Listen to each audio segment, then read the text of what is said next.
Et bonjour tout le monde, je suis ravie de vous retrouver dans cette nouvelle vidéo sur les idées pour vous servir de vos classeurs d'embossage. Et vous allez voir, on va encore faire des choses qui sortent un petit peu de l'ordinaire. Donc restez bien connectés et c'est parti. Pour commencer, je vais vous montrer que je vais utiliser des bases de cartes. Vous savez, ce sont des bases de cartes qu'on peut trouver chez Zeman, chez Action, etc. Si vous n'en avez pas, bien entendu, vous pouvez les fabriquer vous-même. Et cette fois-ci, on va varier un petit peu puisque on va se servir également d'une enveloppe, mais je ne vous en dis pas plus. J'ai sorti ma Big Shot et je vais la régler sur la table numéro 1, c'est-à-dire celle qui convient pour faire de l'embossage à froid, bien sûr, avec les classeurs d'embossage. J'ai essayé de vous retrouver les classeurs d'embossage que j'ai utilisés dans cette vidéo, donc c'était pas gagné. Je vous en ai mis qui leur ressemblent beaucoup et puis, bah, peut-être que vous avez, ces classeurs d'embossage chez vous si vous voulez refaire exactement la même chose que moi. Mais rien ne vous empêche d'utiliser vos propres classeurs, bien entendu, et également de regarder dans la playlist qui figure sous cette vidéo où donc je vais vous mettre la vidéo que je vous ai faite pour créer vous-même vos propres classeurs d'embossage. Donc ça, c'est vraiment une super astuce, donc je vous conseille d'aller voir.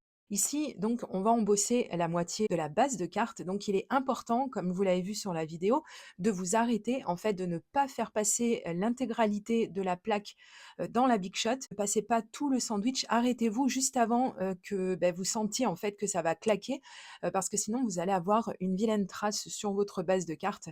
Donc dès que vous arrivez à peu près à la moitié, hop, on revient en arrière et normalement ça vous donne un super résultat. Voici les encres que je vais utiliser. Vous allez voir, ça va péter le feu. On va, on va être dans du rouge, rouge pétard. On va sortir un petit peu des couleurs pastel que j'aime tant. Et je vais utiliser les pinceaux brosses que j'ai eu de la boutique Joom. Je vous les ai présentés dans le haul relatif à cette boutique où je vous ai présenté quelques articles de cette boutique et on les a déjà testés et utilisés ensemble dans une vidéo précédente et vous savez tout le bien que j'en pense et l'avantage, je vous l'ai déjà dit, c'est qu'ils ont un capuchon.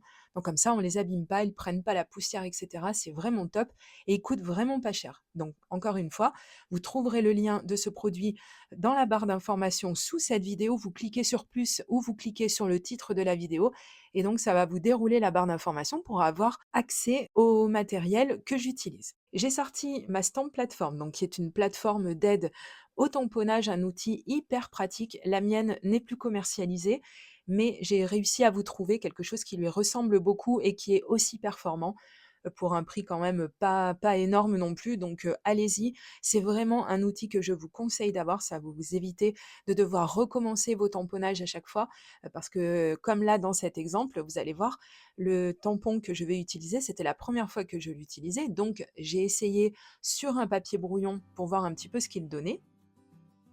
Pour avoir les meilleurs résultats possibles, j'ai utilisé bien entendu mon petit Chucky Tool maison.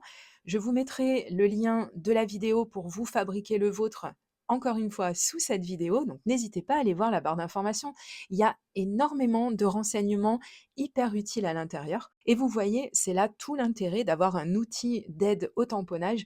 Parce que là, clairement, si je n'avais pas ça, je n'aurais jamais réussi à repasser exactement sur mon tampon pour venir lui donner de l'intensité puisque je voulais vraiment un résultat très, très prononcé et avec la Memento Ladybug et bien, voilà, j'ai eu le résultat escompté et j'aime beaucoup, beaucoup ce que ça a donné.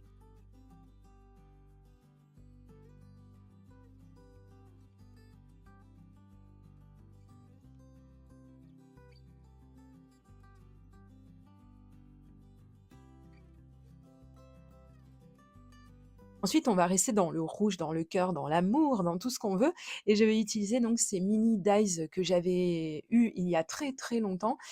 Par contre, je ne les ai pas retrouvés, malheureusement. Il me semble que c'était de la marque Lawn Fawn, mais je ne suis pas sûre. Je les ai cherchés partout sur internet, mais pas de panique. Si vous cherchez des mini dies comme ça, parce que ça sert toujours, on s'en sert pour énormément de choses, je vous ai trouvé une alternative, donc évidemment, vous l'avez compris, elle figure dans la barre d'informations.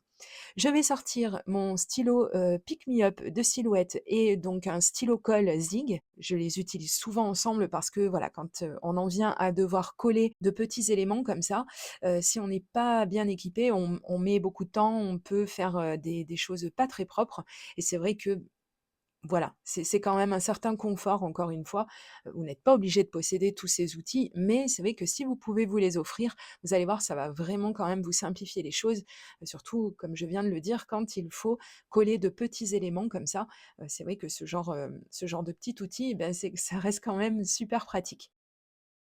Donc là, il y a pas de règle, hein. On met autant de cœurs qu'on veut. On n'était même pas obligé, hein, d'ailleurs de mettre des petits cœurs, mais moi j'avais très, très envie de faire un peu un rappel de ce qu'il y a à l'intérieur de la carte, voilà, et j'aime bien en fait ce que ça a donné. Voilà, c'est quand même assez facile à faire, c'est rapide également et je trouve que ça a vraiment vraiment de la gueule quoi, ce genre de carte et bien entendu, on ne jette pas les petites chutes de découpe qu'on a pu avoir en trop, dont on ne s'est pas servi. On les met de côté parce que ça a des petits cœurs, ça passe de partout sur des cartes de Project Life, et cetera.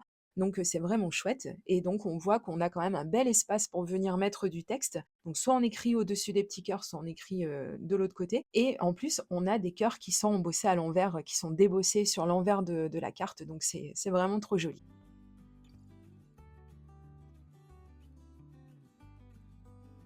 Allez, on n'arrête pas en si bon chemin et on va donc continuer avec un autre classeur d'embossage. Celui-ci, de mémoire, il venait de chez Action et je ne suis pas certaine que vous puissiez les retrouver puisque chez Action, ça va, ça vient. Voilà, les produits qui sont sympas, ils nous les enlèvent et puis ceux qui sont, moins bien, beh, ils les laissent. Bon, ils ont rien compris, mais c'est pas grave, c'est pas de leur faute et encore une fois, je vous ai trouvé des alternatives, donc il y a pas de souci et on va embosser, l'avant de la carte cette fois-ci.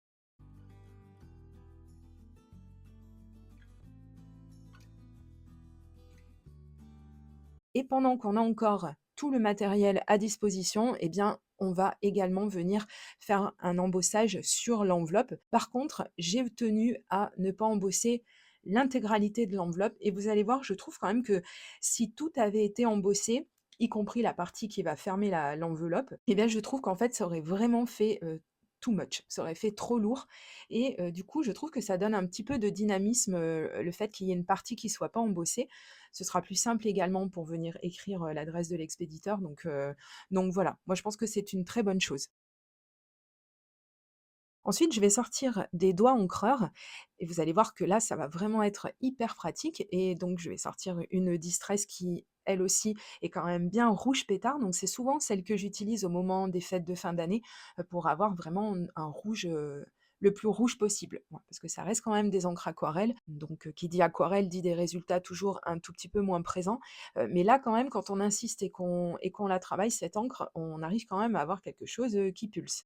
Donc justement, en sachant ça, et beh, j'y suis allée tout doucement. Donc je me suis installée sur une feuille de brouillon et je n'hésite pas, dans le doute, à, venir, décharger un petit peu d'encre que j'aurais pu avoir en trop sur mon doigt encreur et y aller vraiment tout doucement. On y va vraiment mollo au début et comme ça va nous permettre d'obtenir un certain effet dégradé, même s'il n'est pas parfait. De toute façon, avec les distress, on a rarement quelque chose de vraiment parfait, mais même si c'est pas parfait, je j'aime beaucoup, beaucoup le rendu et là, c'est pareil, hein, les portes sont grandes ouvertes donc soit on ajoute de l'intensité à la couleur en rajoutant de l'encre justement, soit on reste dans des résultats vraiment soft, vraiment tout doux, en n'exagérant rien comme avec la deuxième couleur de Distress que je vais utiliser, celle-ci pour, les feuilles de mes roses et même comme je vous dis, si le résultat n'est pas hyper parfait, on s'en rapproche quand même, hein, grâce aux doigts encreurs comme ça, chose qu'on ne pourrait pas vraiment avoir,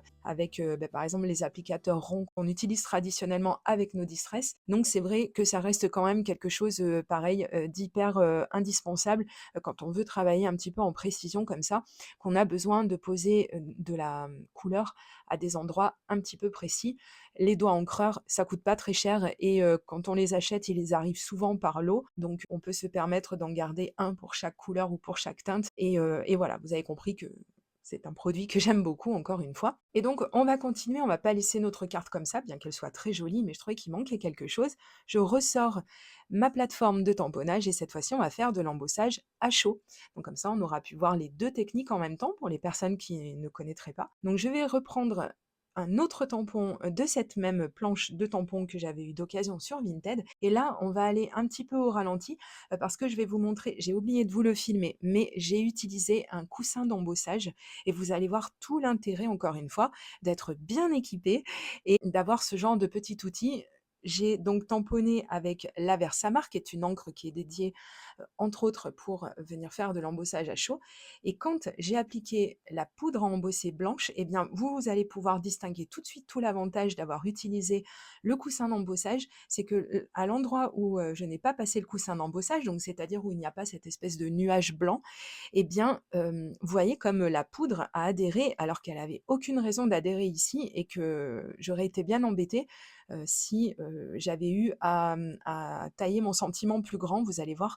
Donc là, je savais que je voulais une petite bande toute fine, donc je n'ai pas passé le coussin d'embossage sur l'intégralité de mon papier noir, mais si ça avait été le cas, j'aurais été embêtée. Donc je vous conseille vraiment d'avoir, pareil, ce genre de petit outil.